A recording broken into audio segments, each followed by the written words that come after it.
doing?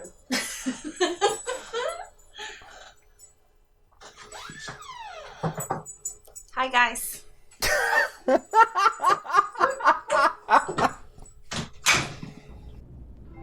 Every day, thousands of families visit one of the many prestigious Disney experiences worldwide. Everything from resorts to cruises. Sadly, some of these families are inexperienced Disney travelers and lack answers to the questions they never ask. The following educational presentation is only a single part of a larger series produced by Three Sheets Media Group. We thank you for your time and now present Disney for Dummies. Remember, in Disney, there are no stupid questions, only those damned Brazilian tour groups.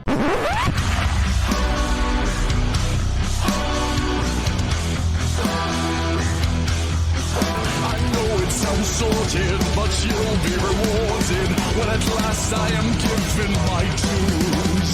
And injustice deliciously squared, be prepared.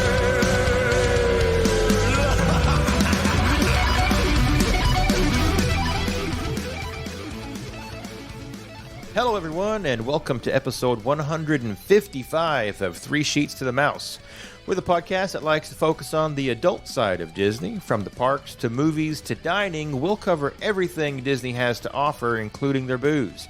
I'm Mikey, and tonight I'm joined by two guys that have never lost their luggage. Adam? I don't even know where to go with that one. Well, I mean, have you ever lost your luggage? No. There's no euphemism. It's not an innuendo or an innuendo. It's just, you know. We actually have lost my luggage? We didn't lose it once, but the airline put it on a different flight, and we had to go pick it up from the little luggage rooms outside the carousel area. So it didn't get lost. It just got displaced early. And that would be Tim, who may not have lost luggage, but I don't know if you really have any legs to stand on here because you left your wallet at home. No, I didn't leave the wallet at home. It was in my carry-on bag. So technically, I unbeknownst to you. Unbeknownst to me, yes. Because it was not in my pocket where it normally is. That's where I keep mine. Yeah.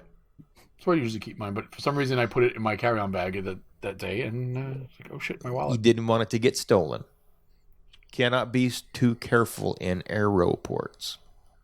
Well, we were still in the car. Oh. And if somebody's in the backseat of my car stealing my wallet, I mean, I don't know. Well, grab yourself, dear listeners, an ice-cold Miller Lite, because this is going to be a hell of a ride tonight. Let's talk about the grown-up side of Disney. So, speaking of shitty beers, Tim, what are you drinking? Probably one of the shittiest of shitty beers. It's the worst one out of this Victory multi-pack that I got. It's called Homegrown, and it's a dry-hopped lager. It's very citrusy, very weak. It's only 4.8%. But I just noticed that there's Cascade hops in here, so I may be sniffling by the end of this recording. It's got like 6 different hops in it, and one of them is Cascade, and I'm allergic to Cascade hops, so there you go. Maybe it won't be a lot of Cascade hops. Maybe the other 5 will knock those out. Drown it out. You know what? Maybe it's fine, maybe it's not. Hot. Victory, don't they do the Golden Monkey? Yes. They also. I thought you guys liked Golden Monkey. No, it's not that I don't like it. I'm not allowed to drink it. Oh. Somebody drinks way too much of it, and it's very high proof. And that's a story for off the air. Yes, because he cannot tell that story on the air. They also have Sour Monkey in this pack, which I kind of liked better than the Golden Monkey, but it was really sour. It was disgusting. It was pucking your lips and your so asshole gross. sour. That's how bad it was. Oh, God, it's so when you fart and you go... Yep. Mmm. It was pretty sour. Why did you go, after that thought? Because you didn't actually see my thought. So it's probably for the best. Adam, are you drinking shit beer? Nope. Because I won't drink it, because I don't like it, and I'm not drunk enough to drink it. So I am drinking just a basic screwdriver. Okay, like a Phillips head. No. I don't drink metal. Not anymore. Not since the incident. Which is also a topic for off the air. I've never been to Tahiti. Or the Edison. Exactly. Well, I'm having a little bit more of the Glenlivet that I've been nursing on. I had some really disgusting fake noodles at dinner tonight when everybody else was enjoying some penne pasta with their Alfredo sauce and chicken. I went with something that my loving wife purchased for me because I'm dieting, self-imposed diet, called I think it's called fucking Pasta Zero or something, and I cannot recommend that. What was all. it So made out it of? was an impasta. Oh, it was so bad. Oh. Like that pun. Oh. Come on, that was funny. So yeah, hey, that's what I had for dinner. Fuck it, what are you eating? Tim, what'd you have for dinner? We had egg noodles with mushroom gravy and tiny hamburgers. Still better noodles than what I had. Yes. Well, I love egg noodles. I love egg noodles, and I make a secret mushroom gravy with peas and carrots in it. And That's a fantastic sounding meal, Tim. And people often like to go to Disney for one or two reasons. They either like the rides or they like the food. I guess they like the drinks too. And when you're planning a trip to Disney, you have to take all of that into consideration to really break it down Barney style and plan it. So today we're gonna try to take everybody through planning a Disney trip from square one all the way through the process, and hopefully we can break this down to where anyone listening either has a better idea what's going on, or at the very least they think, you know what, I could do this myself. I got this. And good on you if that's where you are with your trip planning skills. So tonight we're just going to kind of run through, because I know Adam is leaving for his trip that he has spent some time planning. And if anyone's going to the sheet up, I've been planning that one too. you're getting really close to the deadline for finalizing some of those plans. So we're just going to kind of walk through this, and I think folks don't get to hear enough of Tim usually, and tonight, for good reason, you're going to get more than you bargained for. So Tim, take it away.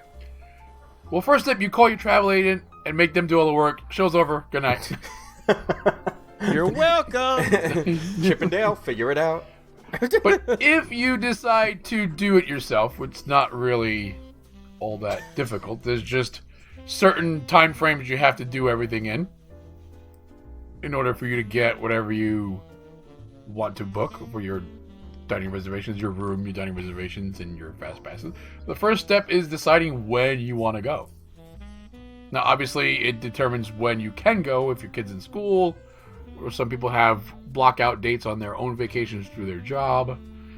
But I scoured through some Disney planning websites who list best times in theory of when to go. And the overall consensus seems to be we're just going to go by for this year. And this is what they're listing as the best times to go for this year. January 6th to the 9th. January 13th to the 16th, which that didn't work out very well. I was just going to say. Marathon week. January 27th to February 13th. February 25th to March 6th. The second half of April. Weekdays in the first half of May. The second half of August. Most days in September. Most weekdays in October. Weekdays in November minus the week of Thanksgiving, and weekdays in December minus the weeks of Christmas and New Year's Eve. There really are no slow times to go to Disney anymore. No, we've usually go in September as a family typically, and we take the kids out of school for it. And the crowds are lower. Like our first time doing it, we went in September, and the crowds were just stupid low. Like we could just walk on anything we wanted to, basically. So we have no problem taking the kids out of school because, they'll figure it out. Figured out. For the longest time, we've gone always in October. We don't have kids to worry about pulling out of school, so we'd always go in October. And for the most part, they were very low crowds. But it's also food and wine festival time, so you have weekend crowds are there, local crowds are there on the weekends. But through the week, crowds are relatively light. Now we've been going. It doesn't really matter what time of year. We just whatever we're planning in the next sheet up. That's when the next race. That's where we end up going. But. I love how one of their months is literally just a 3-day window for this month. Is the best time to go. Which month was that? I think it was January 13th through the 16th. Well, it was January 6th to 9th and January 13th to 16th. Yeah, 6th to 9th and 13th to 16th. So here you go. Here's a 3-day window. What is it, like probably a fucking Tuesday through Wednesday? It's probably Tuesday or Thursday. Yeah, yeah, So the 6th to the 9th was a Monday to a Thursday. And the 13th to 16th was also a Monday to a Thursday. There you go, folks. You heard here first. Go to Disney on a Monday through Thursday. Well, that's typically any time during the year is best to go on a Monday through Thursday. Weekends are always going to be your busiest time. Except for Thanksgiving. You said except for Thanksgiving. Yeah, except for Thanksgiving and Christmas week, because then everybody's... And Jersey week. Which is sometime in November. I don't really know the exact dates for Jersey week. After you decide when to go, you got to decide where to stay. And there are many, many choices of places to stay on property and off property. You have your... what Disney calls their good neighbor hotels. And that's a relatively new thing. Because they didn't... Usually they didn't have it for... They always had it at Disneyland, but this is new for Disney World. New-ish for Disney World. For Disney World. It's kind of most of them are around too. Do what? It's kind of controversial. Because some of them do get some of the benefits, like fast pass benefits and all that for parks. Most of them are around the Disney Springs area. I mean, you also have your non-good neighbor hotels that you can pick. There's also You're a bad neighbor. bad neighbor hotels. And of course, Disney has their own levels of hotels that you can stay in. They range from camping all the way up to deluxe accommodations. We've stayed at just about everything there except for camping. Mm-hmm. All the way from value, moderate, deluxe, depending on your taste, depending on how much you want to spend. All the resorts are fairly well themed, with the exception of maybe the contemporary, but it all depends on where you want to stay. Where's your favorite? I mean, there's a few that I haven't stayed at that I really want to stay at, like the Boardwalk and Beach Club. Now that they have the gondolas, but like my favorite for convenience right now, I would have to say probably Poly. Just because it's even when the monorail's not working well, it's a walk to TTC. And from TTC, you can pretty much get anywhere you need to go. And then for everything else, it's a walk to the buses. You also have your choice of resort launches too, the boats. Yep. I think for me, it's my favorite that I've stayed at was probably. I mean, we were spoiled, so I guess it would be the Bay Lake Grand Villa. Because it was so nice, but I really want to do a cabin at Fort Wilderness, like really bad. Yeah, I'd like to stay there one time.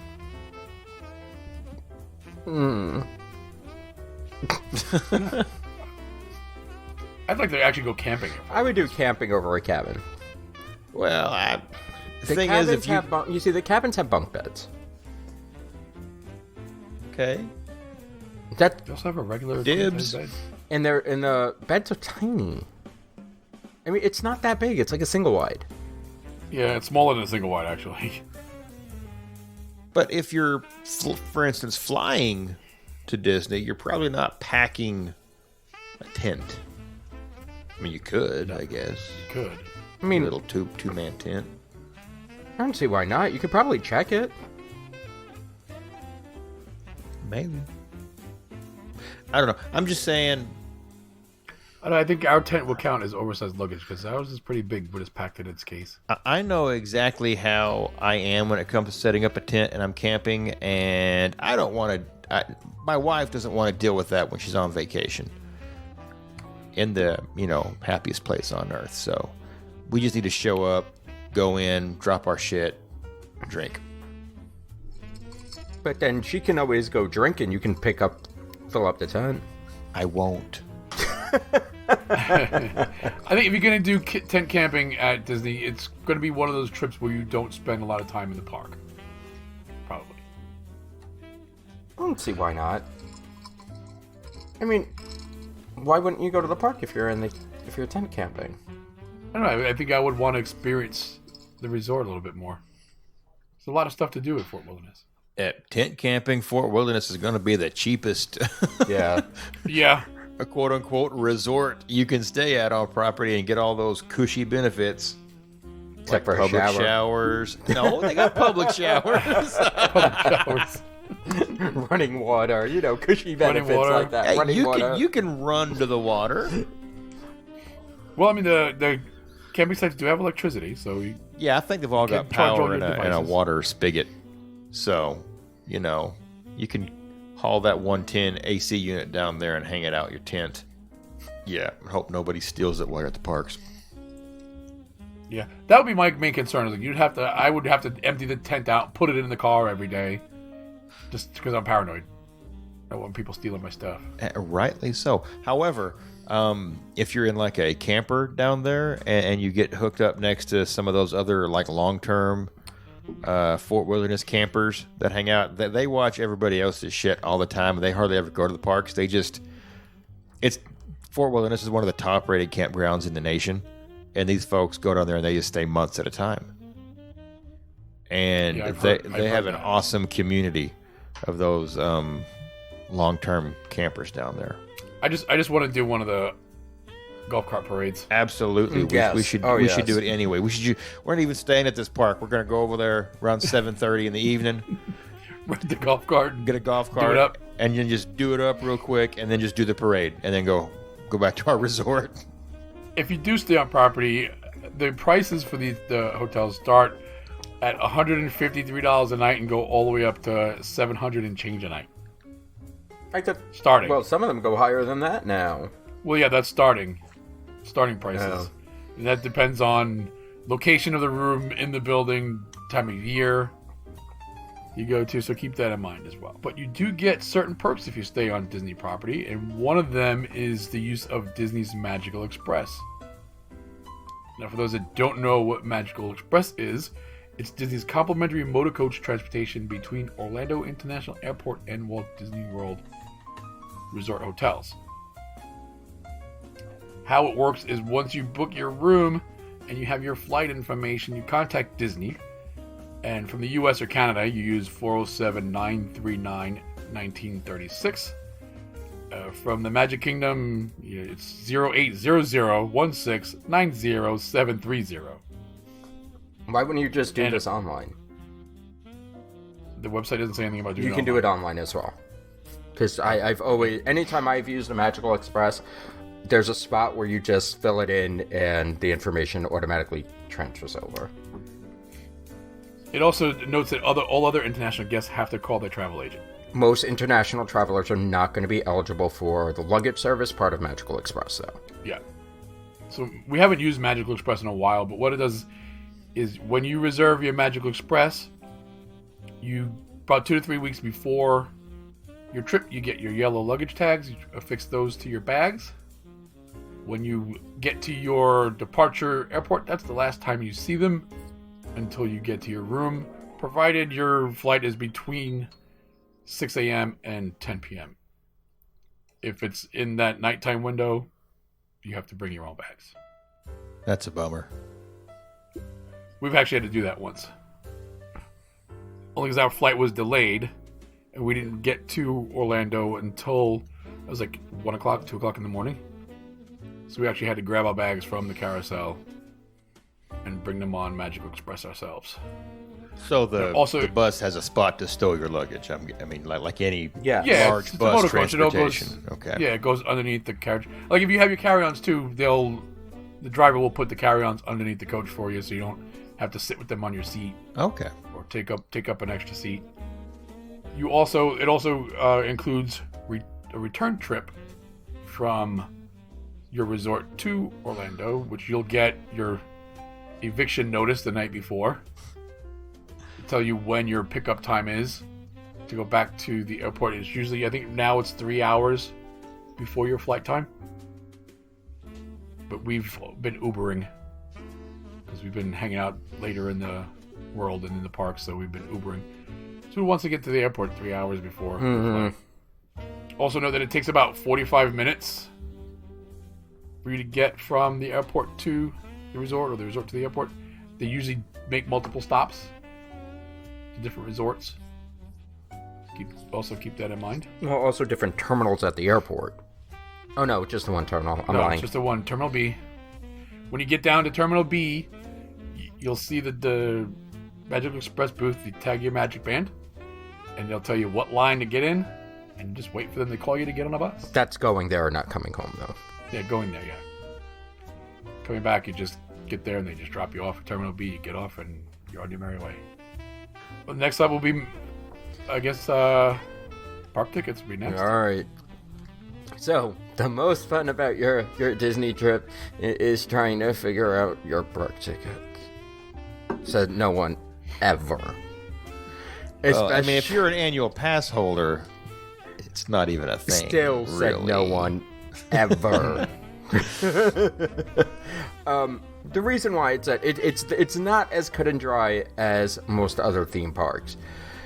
Disney has multiple ways to price a ticket now, and now it's actually broken down by day, by time of year, by month, by weekend. It's super chaotic. It's really hard to figure out.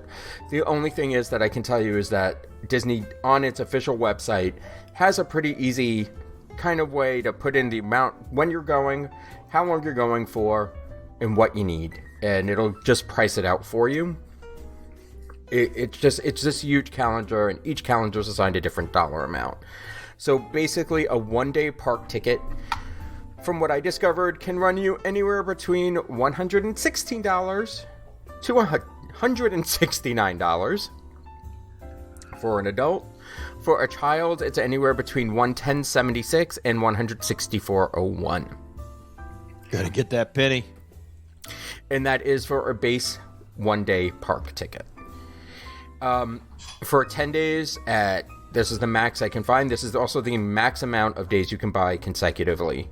And it goes up to $553.69 for a base ticket, up to $703.65. So the longer you stay, the cheaper it gets. Yeah, per day. Yeah, per day. So it's always been that way. Child maximum price goes up to $679.90.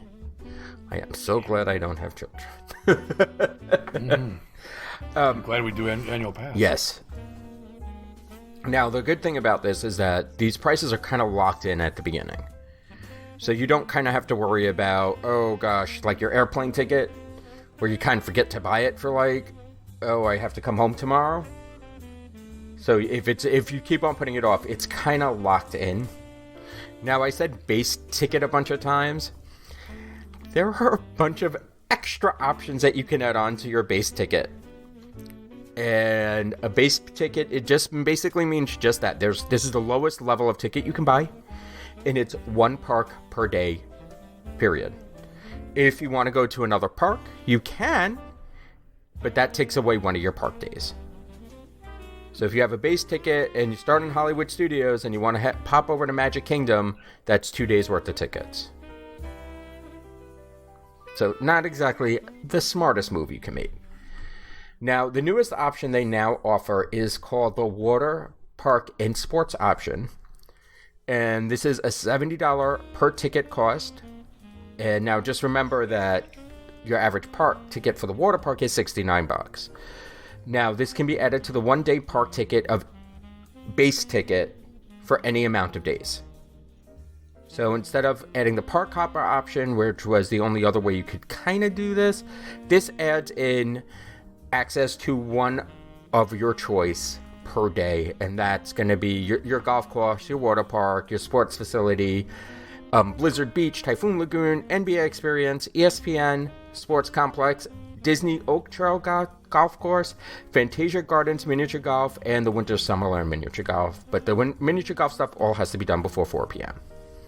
So do they not do the free 2 rounds of golf? I don't think so. I think that's at gone. the mini golf thing? I think that's gone. Because they have this, and it's $70 per ticket for, I guess, as many days as you want. So you would get, let's say if you had a 3-day park ticket, you can go use these things 3 times. Okay, so it's not 70 per day per ticket. No, it's just 70 per ticket, not 70 per day. Okay. However, a water park ticket per day is $69. Right. So if you plan on kind of doing this and not necessarily park hopping, you kind of make out on this if you go to the water park 2 days. So if you go to both you're there for 5 days, you're only doing 1 park per day. You can do the 2 water parks on the other days if it's not raining. This is legit the only way I would probably see myself doing the NBA experience is if I also had a water park day, because then the NBA experience is basically free, which I think it should be anyway, because there's just not enough in there to hold my attention. Yeah. But I don't know. I'm on the fence on this one. I kind of like the idea of this, just for it kind of gives that option of, because we'll get into more ticket options, but it kind of gives you that plus option that you didn't necessarily have. Park hopper is the next option. This means you're just doing multiple parks in 1 day. And again, this is a per ticket edition. So if it's a 1-day park ticket, it's $65. For 2 to 3 days, it's a $75 per ticket, not per day. And it's $85 for 4 to 10 days. And that's per ticket, again, not per day. This just means you can go in between all the parks. Pretty easy. And then you have your Park Hopper Plus, which kind of loops in the water park and sports option on your Park Hopper ticket. So is that one what used to be the water parks fun and more? No, because you actually get more to this. Because the water parks fun and more, I don't think you got golf. No, you just got the mini golf. You didn't get right. So this you can actually get regular golf on. It goes $85 for 1-day tickets, and $95 for 2 to 3 days, and $105 per ticket for 4 to 10 days. The water park fun and more was the closest to it, but that was also, you only got a limited amount of visits to the water park on that. Yeah, this 2, I think it was. It depended how long your ticket was. So it was like if you had like a 7-day, it might have been 2 tickets. So this you can go to 1 thing every day, including to the parks. So if you want to take half a day every day and then go to the water park every day, you could do that. If you want to go do a round of golf on one of those days, you can do that as well. If you want to go play mini golf every day, you can do that as well. I love me some mini golf. So, but it really depends on how you travel. And I guess the thing that we kind of forgot to talk about at the beginning was, who is the vacation for? Like, is this an adult only vacation kind of situation? Is this a kid's one-time trip kind of vacation? So it's something to think about while you're planning. It's going to also factor into what your perk ticket looks like. So if your kid needs some downtime in the middle of the day, take them out of the parks, go play some mini golf, relax in the water park a little bit. Go to the NBA experience, said no one ever. Yeah. I think it's going to be emptier than Disney Quest was. Now, of course, this kind of leads up to the discussion of the annual passes. This is where it gets a little more interesting, because the break-even point for some of these passes have gotten a little crazy. And I didn't do all the math, I kind of ran out of time. But now you have, of course, you start with the highest one you can get, your Platinum Plus pass. This allows you to visit all four theme parks on any day. Includes Disney PhotoPass downloads, up to 20% off on select dining, 20% off merchandise, standard theme park admission. Standard theme park parking. And this also includes Into the Water Parks, ESPN Wild World of Sports, Oak Trail Golf, and the Oak Trail Golf Course. It doesn't include both golf courses like the other one does. The plus options do. It is now, for ages 3 and up, $1,295. That's why we didn't do it this year. The renewal for the Platinum is $1,036. So if you already have, you save about a little over $200. Well, there you go. You know, that's half a meal. No. Next up is the Platinum Plus, and these are the passes that anybody can get. This is a mission for a year for all 4 theme parks. The only thing that you're cutting out is the water parks, ESPN, and the golf. This is now at $1,195. So $1,200. Yes, as the other one's $13. With And no again, golf. 3 and up, no golf. But no water parks either, if that's a thing. Renewal price is $951. Now, this is the pass that we now get because, hey, DVC. And this is the Gold Pass. Now, the thing with the Gold Pass is that it does have blackout dates. And this is going to be during your Christmas week up to New Year's, up to the day after New Year's Eve. And spring break time is a 2-week blackout period, which almost always falls around Star Wars races. But you get everything including the blackout, just with blackouts. Significantly less price here. You're looking at $719 for the gold. And the renewal is about $611. These are all before taxes. Now, the last annual pass I'm going to go over, and there are a list of annual passes now and weird passes for Florida residents, and I'm like, I wasn't going that deep, is the Water Park Annual Pass. And you get a 1-year admission to Typhoon Lagoon and Blizzard Beach during normal operating hours, and this is $139. Which, I mean, if you're a local, it's 2 visits. Does that have any kind of discount on food and drink? No. No, Okay. It's just a water park annual pass. It's just going in and out of the water parks. If you're a local, I don't think you're going to spend the whole day in the water park anyway. Should probably go home and eat. Well, I mean, there are better deals for Florida pass holders. Also, you can pay off your Florida passes in monthly installments. You don't have to pay for it all in one shot like everybody else does. Yeah. So it kind of makes it a little bit more easier to swallow. But, I mean, a family of 4 buying that first initial purchase of an annual pass, a Platinum Pass, it's not cheap. It is a used automobile. But, I mean, when you start adding things up, and I should have done this, and I don't know. One annual pass was more money than my first car. Hey, mine was just an even grand, so I'm with you. My first car was $200. Well, fuck you then. We started, when we first became annual pass holders, we started with the Platinum Plus, and we slowly started to downgrade as the price went up and up. And we knew this year we didn't need to go during April because we weren't doing Star Wars, so we just went all the way down to gold to save some money. Mm-hmm. I mean, okay, so a basic 10-day with the Park Hopper Plus is $808.65. So the Platinum Plus is $12.95. So it's not that 10-day break-even point now. So you would need to do like 2 7-day trips a year to break even. No, less than that. Because the 7-day park hopper at most, the 7-day base is $661.56. So 2 of those tickets at 7 days is already over 12, almost 13. Right, so a week and then like a long week. Yes. So it used to be about that 10-day mark you would break even. It's changed a little bit. But it's also depending on when you're going. Because the prices vary so drastically.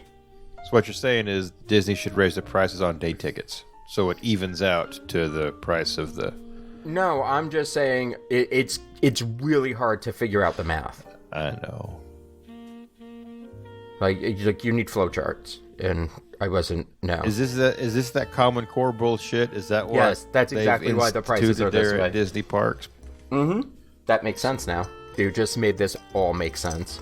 Hey, you're welcome. So, once you figured out your tickets, you figured out the length of your stay, you figured out this is going to cost way too much money, we have another little add-on for you. That's dining. What you going to eat when you're down there? Everything. That works. If you go to Disney, you have everything. But that's a very there's so much there for you to eat. So let's break down dining a little bit. Now, if you're new around here and you're just now getting into planning Disney trips and stuff like that, you hear a lot of the old timers throw around the acronym ADR. ADR, get your ADR. What's your ADR? ADR stands for Advanced Dining Reservation, which really sounds intimidating, but all it really is it's a concept Disney has that allows park guests to lock in their dining reservations well in advance of their trips. For instance, 180 days. You hear everybody talk about the 180 mark, the 180 days mark. Well, that is the earliest you can begin making dining reservations for your trip. And that sounds like a long time, but don't be fooled. You and thousands of other trip planners are going to be getting up at 6 a.m. Eastern to look into getting a table at whatever restaurant you're shooting for. And the more popular restaurants, typically their character meals and stuff like that, tend to fill up faster than the others, so plan accordingly. With regards to that 180-day booking window, there are, I guess, two caveats to that. If you're on Disney property, you can make your dining reservations 180 days from the first day of your stay, and you can book out up to 10 days. So if your trip is only for 8 days, then you can make your ADRs for all 8 days 180 days before day one. It always sounds so confusing when you try to explain this to anybody, because you're just saying the same things, then you're changing the rules. If you're staying off property, then you can still make your dining reservations 180 days out, but only for each day of your stay. So if you're still planning an 8-day trip, you're going to be getting up and calling Disney Dining every morning for 8 days, knowing full well the guy staying at All Star Music already booked his whole trip on a Monday, and he gets to sleep in on Saturday. So stay on property. This makes sense. Because you're going to forget to wake up and try to book a reservation, and you're going to fuck the whole trip up, and your wife won't let you hear the end of it. Now, sounds like you're talking from personal experience. I'm not. We've not had any issues, but I'm just saying. She does the planning. I'm That's cute. I'm cutting it.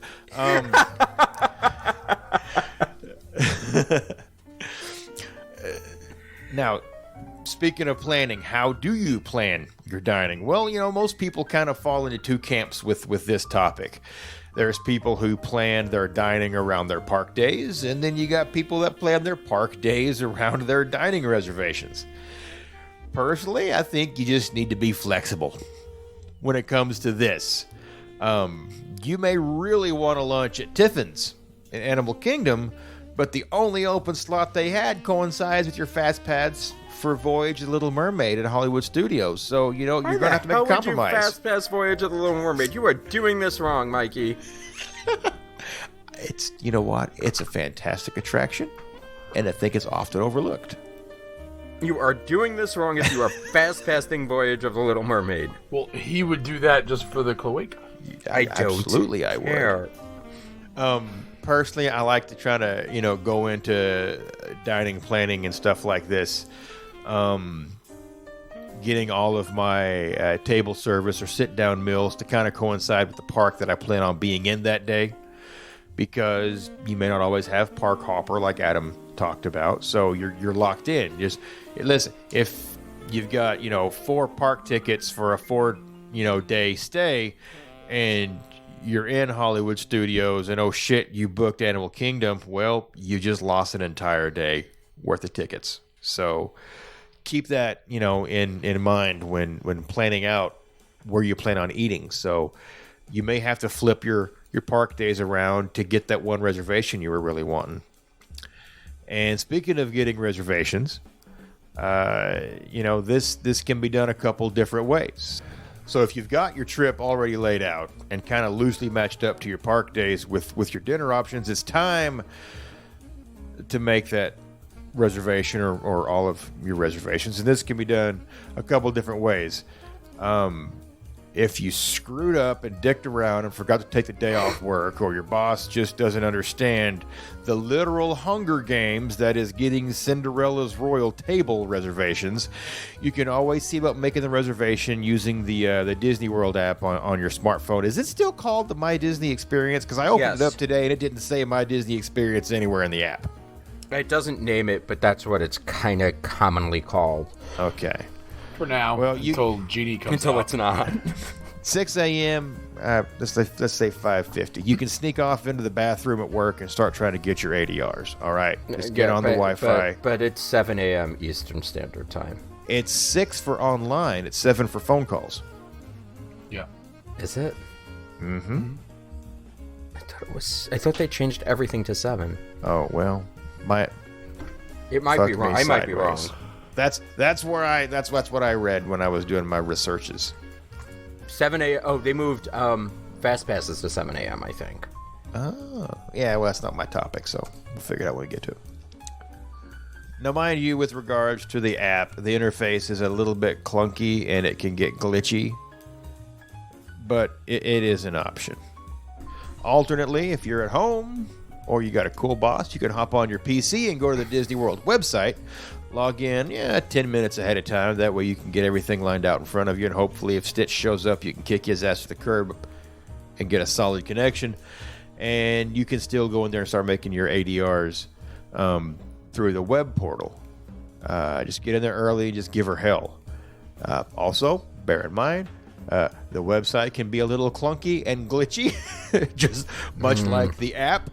So you've got this third option, but you got to wait till 7 a.m. You can call Disney's dining-specific hotline at 407-WDW-DINE and wait to get a cast member on the phone to take your reservation that way.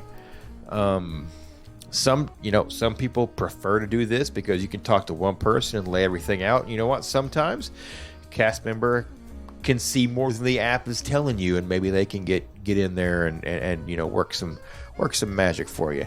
And it never hurts to get a hold of a cast member, talk to them, and let them know what you're celebrating. Because hey, you know what? Maybe you've got an anniversary dinner planned, and you want to let someone know that.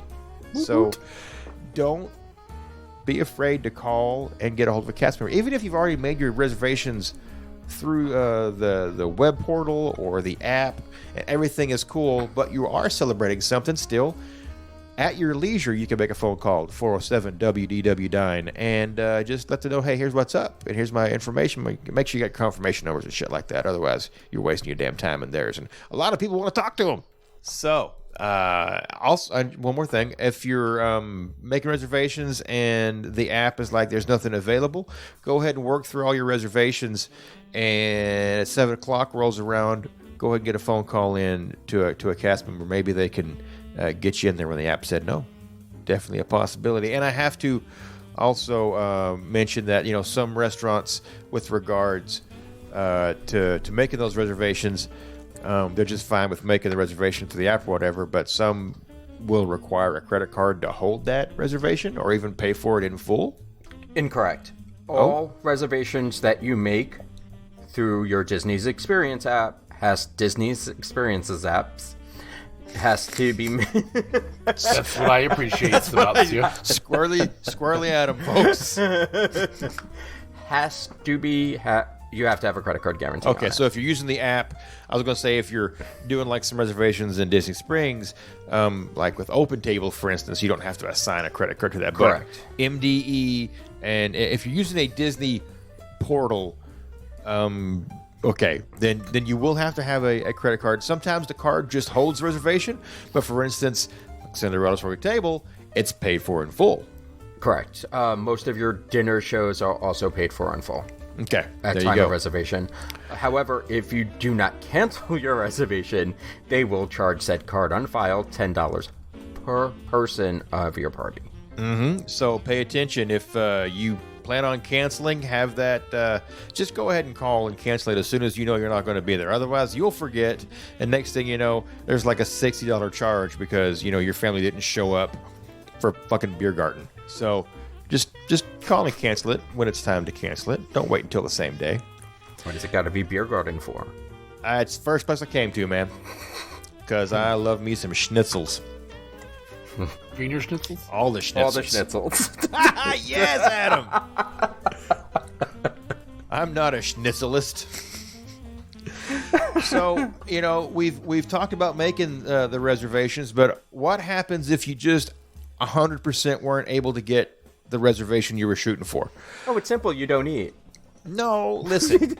If you weren't able to get the ADR at Chef Mickey's, but your 4-year-old is still screaming to eat there, never hurts to just drop by any table service restaurant that takes ADRs and see if they got any spots open. Now, if you're talking about a full family of like 4 to 6, it's going to be really difficult to get worked in, but it can happen.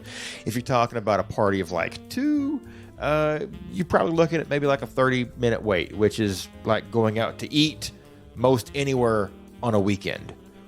So don't bitch about waiting half an hour to get seated, because I know you've done it before at the Red Lobsters.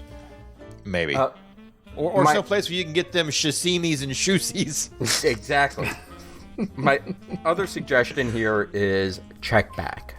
Oh, yeah, 100%. That's what I've got in here. Just keep checking. You know, from 180 days out until the day you want to eat there, just keep checking, because, like we just discussed, folks drop reservations and cancel reservations because sometimes they'll make several reservations on that same day for different times. You can't overlap, or you can't within 2 hours. So I guess maybe at best you could have like 2 dinner reservations for like, 5 and 7. But they do get dropped because people change their minds, folks get sick, people drop out. So just keep checking back. And I can attest that my wife and I went for breakfast at Ohana's. Just the 2 of us. We had no reservation. We went to the cast member and said, hey, there's just 2 of us. Can we get in? She goes, well, hang on, let me see what I can do. And when they gave us one of them little bitty, buzz, light up pucks, and we went and had drinks while we waited for our breakfast reservation to get called. So, listen, always check on it. And if you are looking at a restaurant in Disney Springs, which is still technically Disney property, a lot of those restaurants you can still get reservations for through the My Disney Experience app and the website. But if that tells you no, check out OpenTable.com. Several of those restaurants offer reservations there, and they don't always say the same thing, but a reservation's a reservation. Get one, walk in there, be a Karen, get your table, and eat your dinner. You can also walk up to those restaurants directly and make reservations, especially for large parties. You're better off just doing that, starting there to begin with. So see there, dining in Disney is simple, right? No? But wait, there's more. But wait, there's more. Let me introduce you to a little friend of mine called the Dining Plan. Let's throw a fucking wrench into everything I just explained. Disney World offers their own dining plan for anyone staying on property. It's basically like a prepaid meal plan for the duration of your stay, and it kind of makes it feel like you're on more of an all-inclusive kind of trip. The meal flans? Nope, that's Latin dessert. Mufflins? Yeah, the muffalettas. These meal plans will offer certain Disney snack items and drinks, and you get quick service meals, which is basically like your fast food options, and you get table service meals, which is more of a sit-down restaurant type of meal. It's got servers and refills and shit like that. That you ain't got to get up and go get. That's fancy. That's fancy pants is what I'm talking about there. Fancy eating. This is fancy eating. Depending on which dining plan you go with, there are 3 different levels. The quantity of these meal credits, which is how I should be calling them, the quantity can vary, but all plans across the board come with the exclusive, refillable souvenir resort mug that you can use in your resort's food court. Exclusive.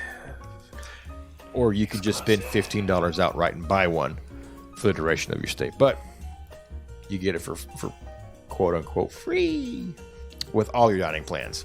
And here are the plans, okay? You've got the quick service dining plan, which gets you per day 2 quick service meal credits and 2 snack credits. The regular dining plan will give you a table service credit and a quick service credit, again with 2 snacks. And the deluxe dining plan, which is kind of the Cadillac, gets you 3 meal credits of any combination. I don't recommend going 3 snack credits because you're going to lose a shitload of money. And no, it comes with 2 snack credits as well. It's I said, and they convert to like 1 quick service is like 3 snack credits. Yeah, but there's a caveat with that too. Don't go deluxe and only use quick service because no. Yeah, or just don't go deluxe and just don't go deluxe. I'll get more into that here in a minute. Speak for yourself, sir. The deluxe will get you, like I said, 3 of those meal credits, so you could roll out 3 table service and fucking be an absolute whale walking around Disney. And I don't just mean that because you're a high roller. And you also get the 2 snacks per day. Now, during your stay, you can use any of these meal credits from any of the plans in any order you wish. So you can use all table service on one day and only snacks on the other, or you can just be normal and go like, a snack for lunch. I mean, not snack, a quick service for lunch and a table for dinner. Or whatever, man. It's your vacation. Don't fucking listen to us. No, do listen to us, but don't listen to us. They won't expire until midnight the day you check out. So if you've got leftover snack credits, like a lot of people do, fucking go to Magic Kingdom, hit Main Street, go to Goofy's Candy Store, fucking shopping spree. Have fun. My son likes the sour balls. Now, some restaurants can cost you 2 of these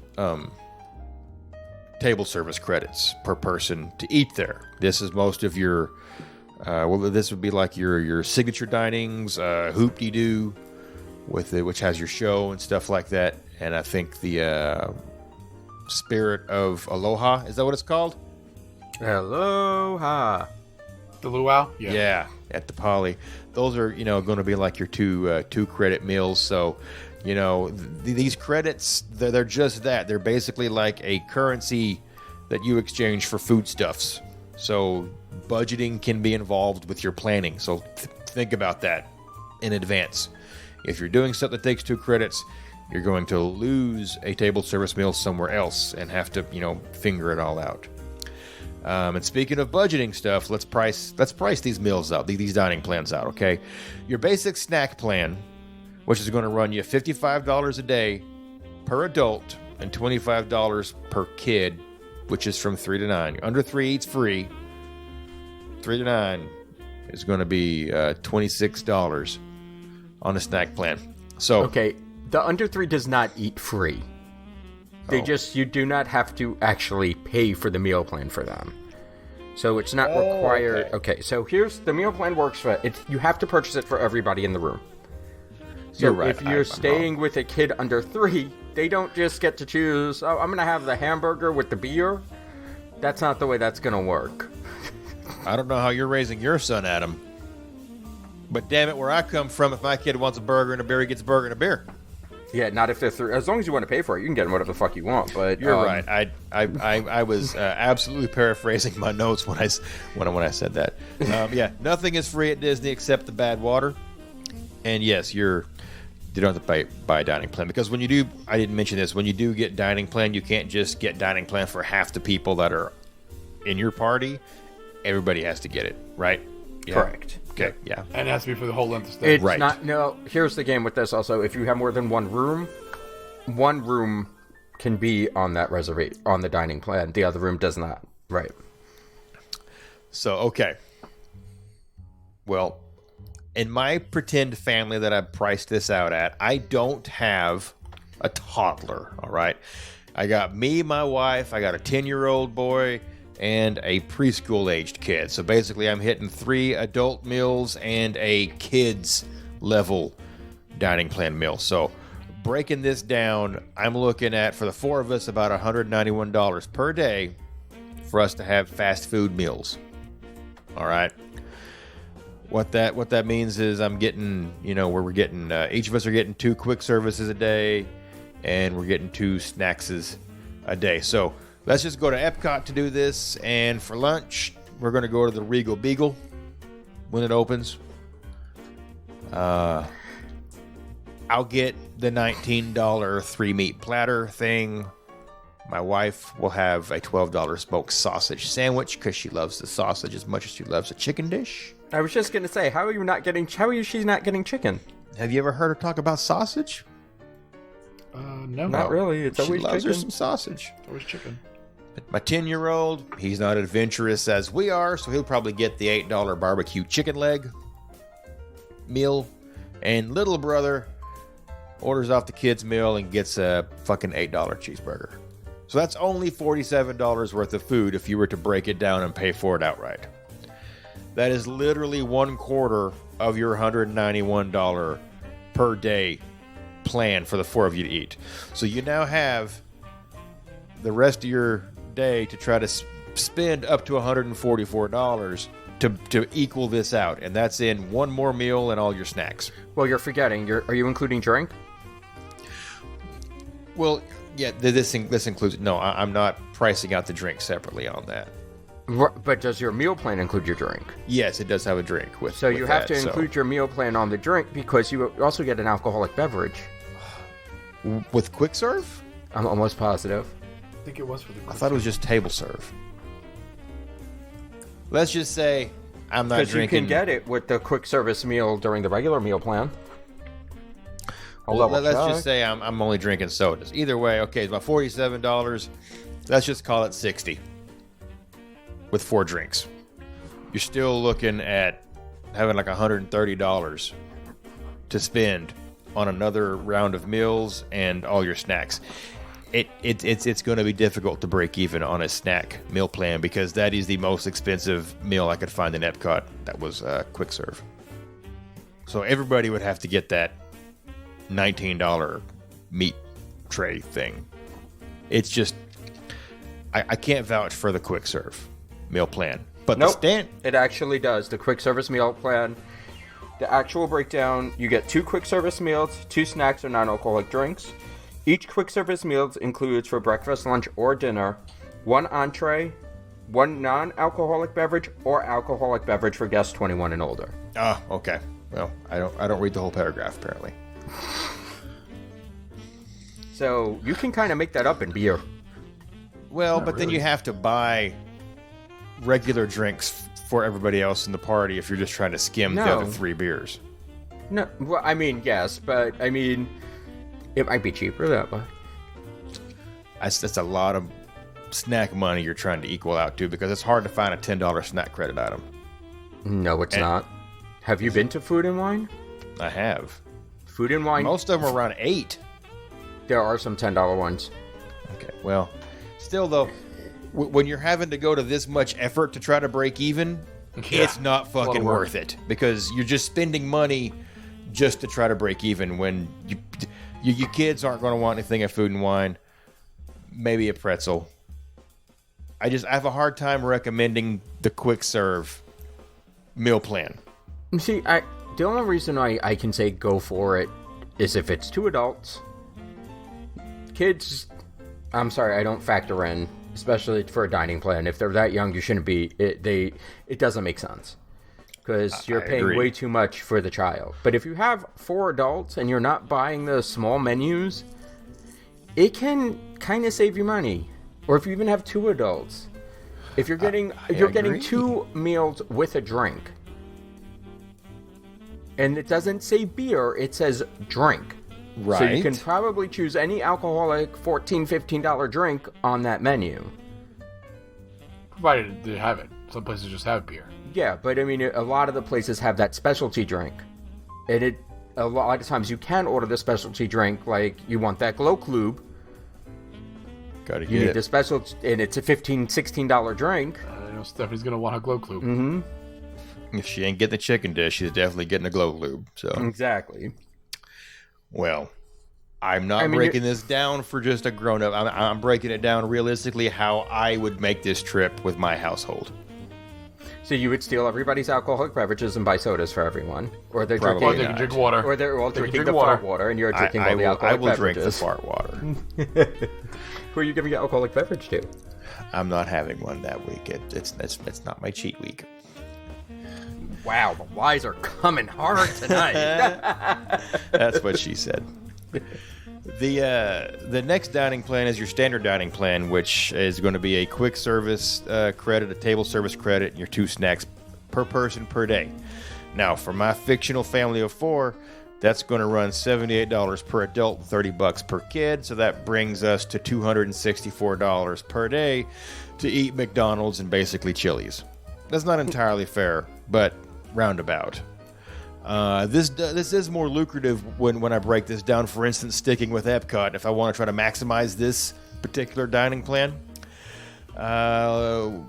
basically I'm looking at spending $60 or so for quick serve lunch for the 4 of us, because we just talked about it, on the quick serve thing.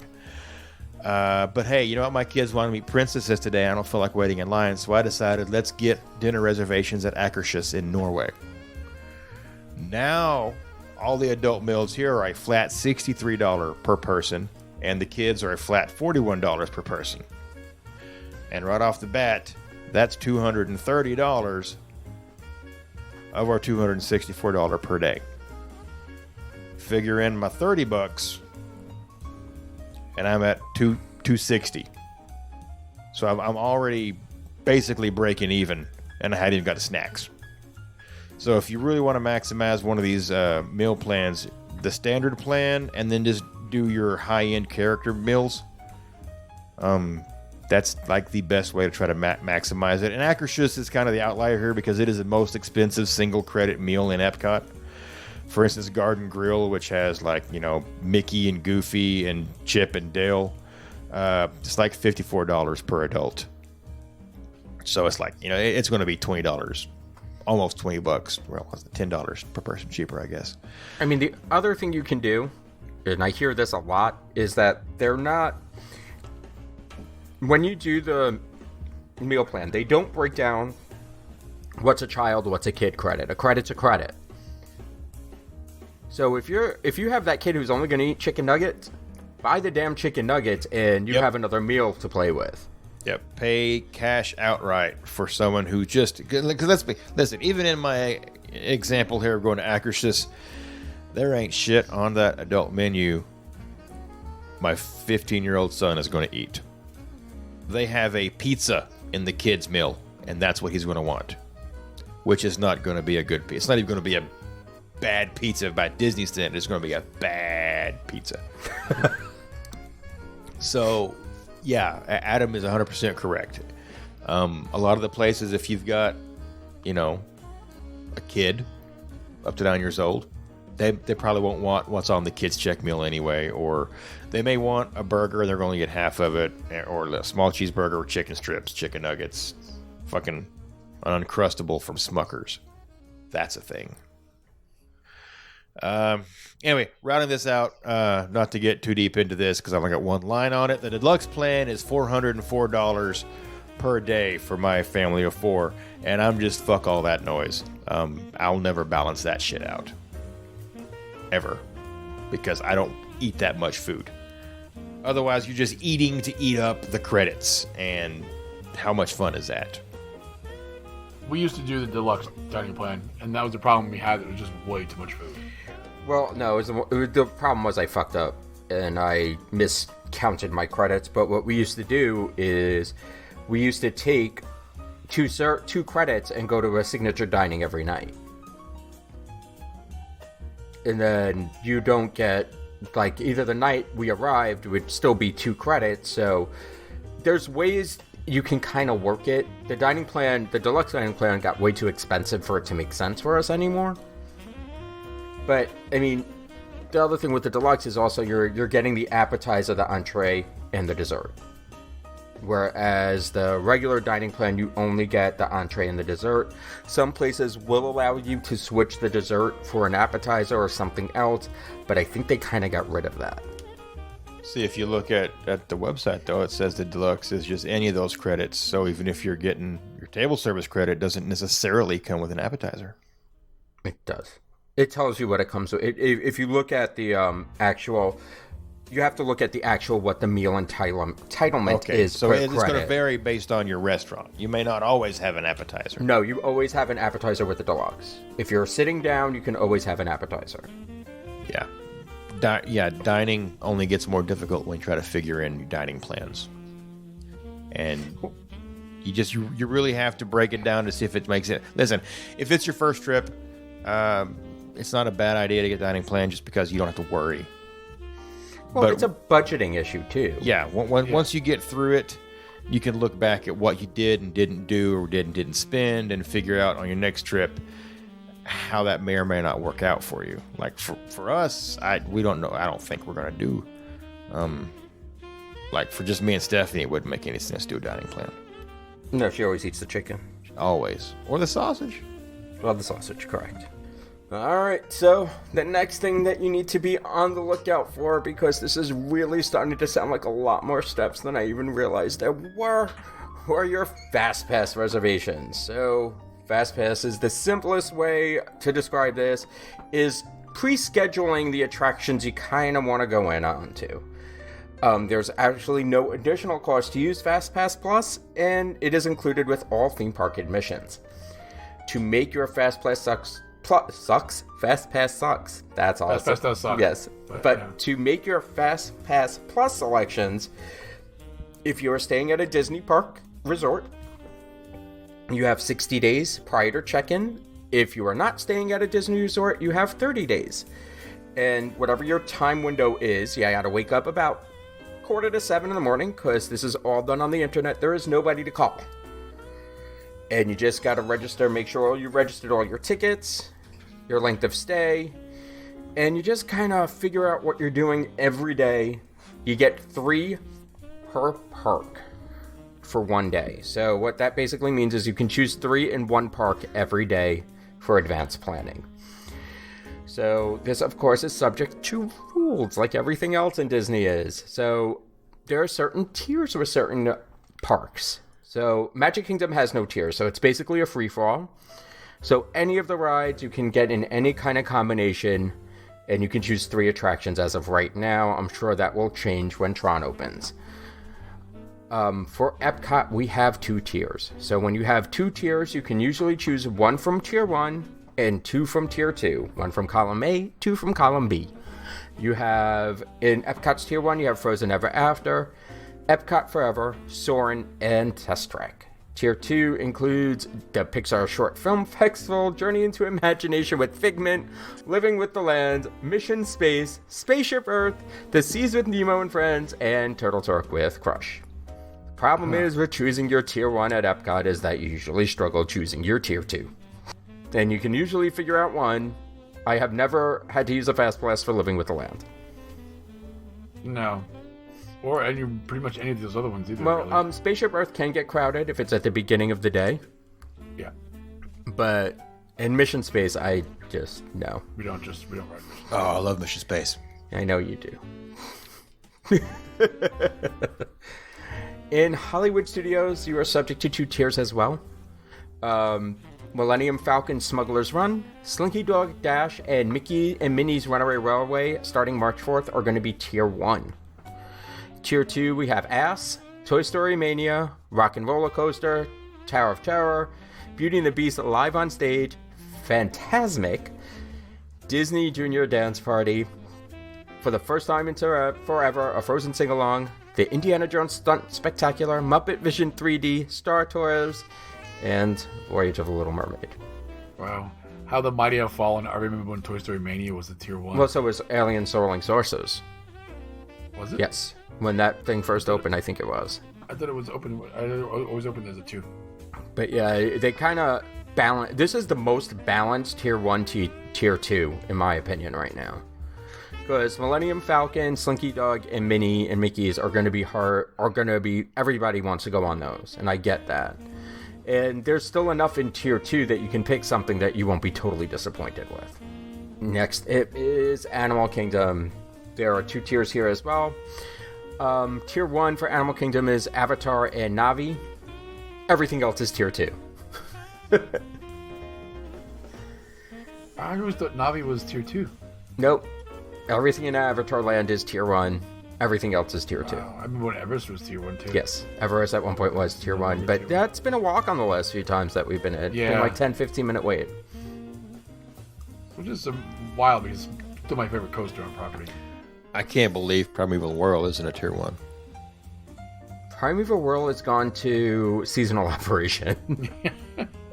That makes me sad. I am sorry. I knew we weren't going to be happy with it, but Joe Rohde just tweeted something today about Primeval World. Yes, I saw that on his tweeter. What he twat? It's a parody of Dinosaur. Yeah, it is. Yes. Well, somebody tweeted that it was a parody of Dinosaur, and he's like, Well, he's mentioned it before, and we've even discussed it a little bit because it does parody the plot points of the Dinosaur attraction. Yeah. Yep.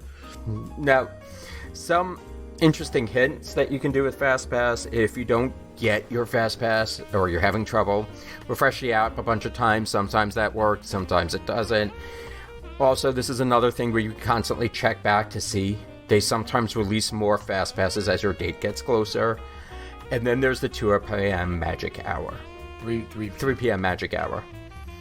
Basically, sometimes in the afternoon, if you're lucky, about 3 p.m., all of a sudden a whole bunch more FastPasses become available in the queue. So if you're paying attention and it's 3 o'clock, try to grab it then. Yep, I hear that a lot, especially for Flight of Passage. Mm-hmm. When those FastPasses open up, go get them.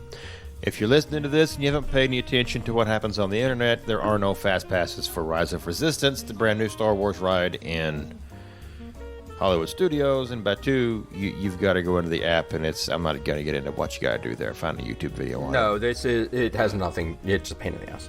No, it's actually not that bad. It's not, but it is. But something else that's not supposed to be a pain in the ass is like literally one of the very last things you can make adjustments to and confirm before your trip, and that is just quite simply your magic bands. And this is a technology that Disney, they rolled it out about 5-6 years ago at Disney Longer World. than that. It's been a while. Has it been? 2012, I think. Okay, well I was making that part up.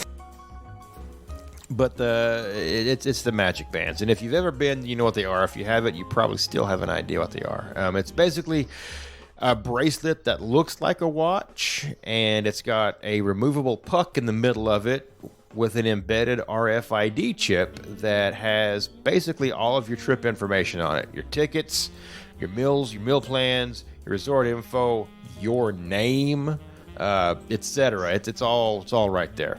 And what this allows you to do as a guest is just tap your band onto these little bitty touch points, and you can get into your room. You can use it to get into the park.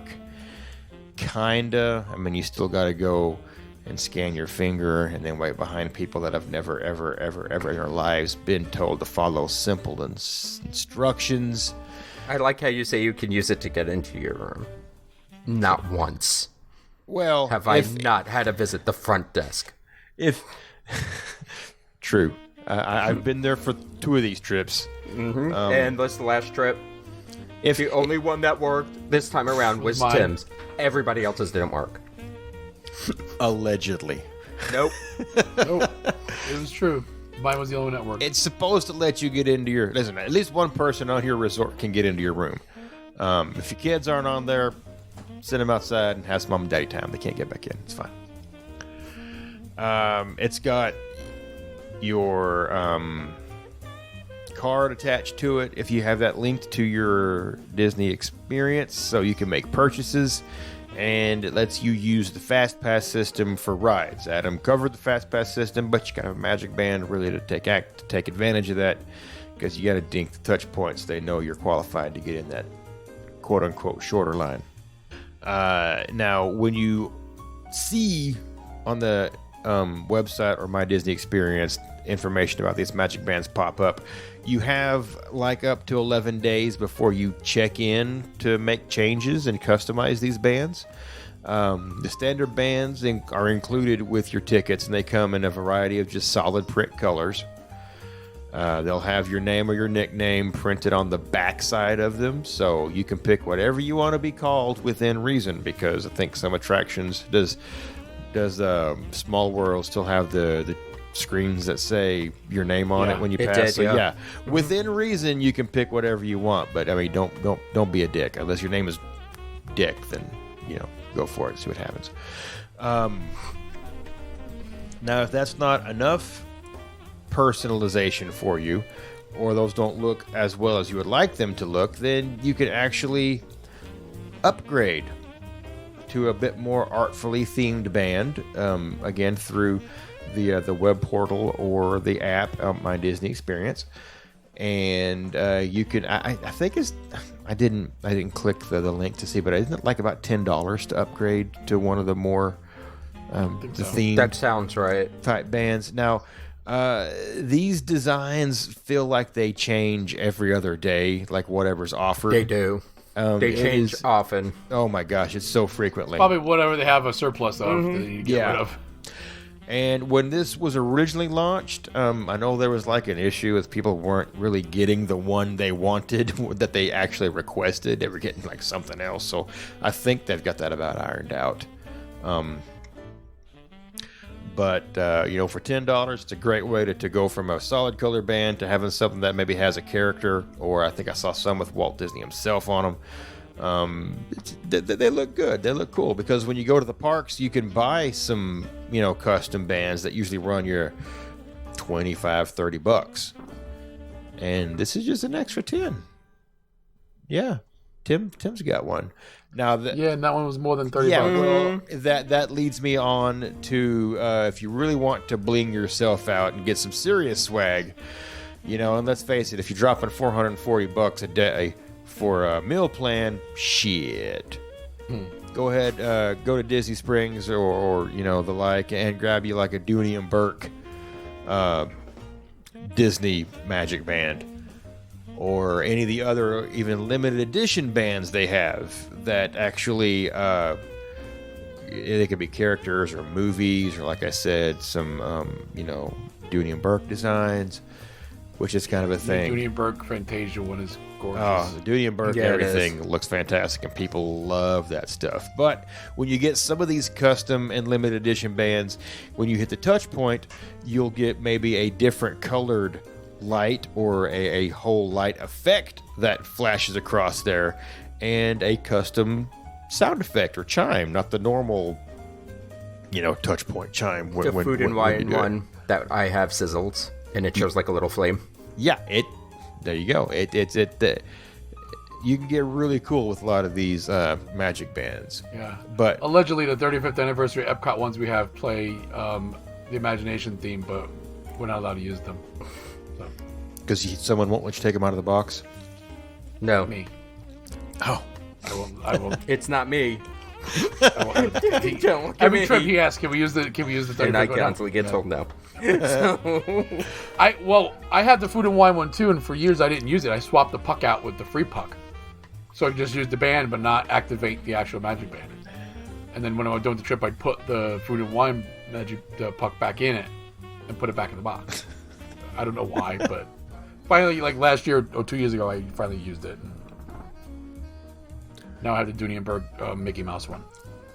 Well, lastly, if that's not enough options for customization and you don't want to fork over the extra $10, you can always hit up Etsy for some decals to slap on your Magic Bland. Your Magic Bland? Yeah, you're playing Magic Bland. Yeah, just play Magic Bland. Blands.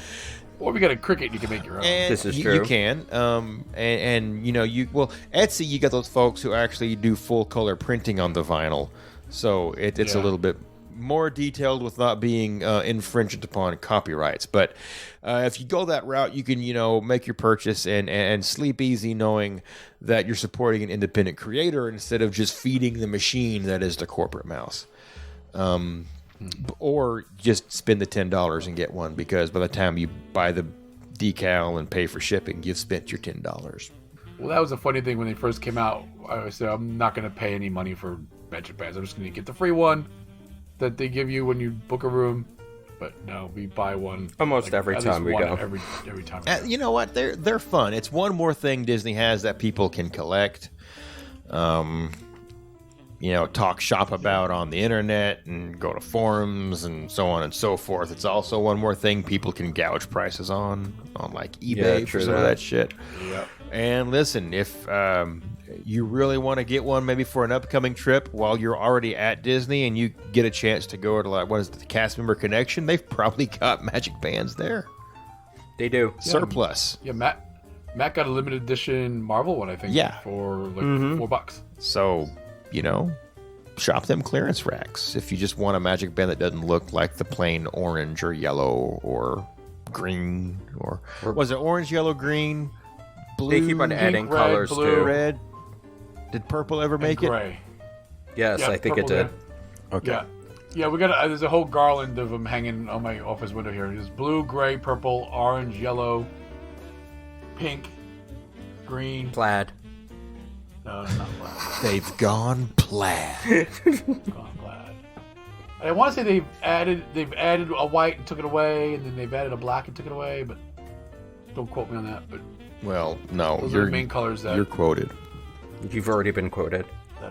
Well, that I think once you get to magic bands, it kind of rounds out everything you can try to plan for a trip. And really, the most difficult part of the magic band is just picking out what color you want, because unless or pattern on it. But I have, good Lord, seen my kids dress over what solid color they want their magic to be way too long than necessary. And you know what? Shit, I didn't even talk about this. Maybe you don't want the fucking magic band, but you still got to have the puck. Well, now you can get shit off of Etsy and other places where you can just put the puck in keychains and hang it off your smartwatch. Because the puck's removable now, you can just carry it in your damn pocket, but that's kind of a pain in the ass. And listen, if you're going to put it on your watch and you're going to just dink your watch, you may as well just wear the magic band on your other wrist, as far as I'm concerned. I don't know. You could also, if you feel like you've got too many magic bands from previous trips, you can also decline any new ones. And use the ones you currently have. You can also get a card if you don't want to wear the magic band. They actually have Key to the World cards still, if that's something you're interested in. I will lose the shit out of a card. I will tell you that right now. I am just saying, for people who wouldn't lose the shit out of a card, it's an option for those people who would prefer a card. Well, you get a lanyard like you do in the cruise ships. True. You wear a lanyard around your neck in hot-ass Florida. No, there you There's go. less of a chance of you having to run back to a bus stop when you forget yours in your room. Did that once. Yeah. And we had an early morning breakfast reservation. And the bus driver was kind enough to wait while I ran back to our Pop Century room and grabbed my magic band. Well, wasn't he a sweetie? I have a habit of forgetting things, if you hadn't noticed. Surprised it just wasn't in your carry-on. No, it was on the desk in the room. Mm-hmm. Well, guys, I think it's been a while since we've done a Disney for Dummies episode, and this has been very informative. I learned some things I was wrong about. Thank you, Adam. Sorry. No, it's fine. Sometimes when you're trying to do research on a topic like this, you go down this hole and you start just chasing one rabbit and you forget about everything else that's involved with it. You don't read everything. So that's why we have it's a triangular table discussion that we have. So we don't miss anything. And I that's what I appreciate about you. Wow. Is that all you This appreciate conversation is about quickly me? becoming confrontational. Is that all you really appreciate about me? Should have taken down about 20% there. Yes. You take about 20-25% off there, Squirrely Dan. Yeah, so, I really hope that any of this was informative to some of the folks that are out there. I know a lot of the members in our Facebook group have been doing Disney for years, and they could teach us a thing or two. But hey, not... And I'm sure they will when this episode comes out. Yep, I can't wait to see the comments on this. You forgot me, and David Thacker's going to say, wrong, why you is got Miller that Lite wrong. shitty beer? But it's conversation. That's what we love. So, closing this thing out, we're just going to run straight into the closing remarks. Tim? I'm going to be here by myself next week. Adam's going away. I'm going to Disney, and I'm not. So I'm a little sad. I'm not going to Disney next week. I know. We got to think of something to do for next week. Well, we can go to Disney, I guess. Sure. Let's go. Well, Mr. Trip Planner Extraordinaire over there, who plans... There's way too much shit going on for me to talk about here. Basically, I will be down for Princess starting this Friday, so by the time this drops, I will probably be there for at least 24 hours, getting ready to run the 10K. So, for everybody who's running this weekend, good luck. Hope to see you out there. For those who are not, hope to see you with the beer at the end. As for some reservations that are coming up, Monday is the day for ADRs, so if you have not signed up, it is probably really almost too late to find out if you're going to the brunch. So this get is on for that. Yeah, this is for August. Okay. I have also started to put out feelers for November for the non-fishing people. I'm just trying to figure some stuff out with that. I am not sure if I'm going to be able to make that reservation, but again, I'd like to have an idea of how many people, because I will be walking over to both of them just to see, try to make it early, get it done, get it out of the way. Other than that, I look forward to seeing everybody soon. Piggybacking on the whole Princess half marathon thing, and 10Ks and what have yous. My hope is anyone listening and interested is I'm going to try to go ahead and just kind of get all of the racers and the runners from Three Sheets to Finish Line that are willing to share their bib information with everyone and try to get all that loaded up so I can track it and probably try to do a live stream of it. Just, if you want to watch it. If you don't. But it should give you, pretty consistent updates on where everybody's located that's down there making that trip. Outside of that, I just want to thank everyone for, adulting around Disney with us tonight. Please, if you haven't yet, and if you have and want to make a new account, by all means, go for it. Head over to iTunes, give us a rate and review. We like knowing how we're doing, good or bad, mostly good, but we'll take the bad with it. Everybody listening at home, listen, this isn't us saying goodbye to you, it's more of us saying see you real soon. So good night, everybody. Good night, everybody. Adios. And thank you! And if you're listening to us in the morning, good morning. If you're listening to us into the afternoons, good afternoons. Or in the future, good future.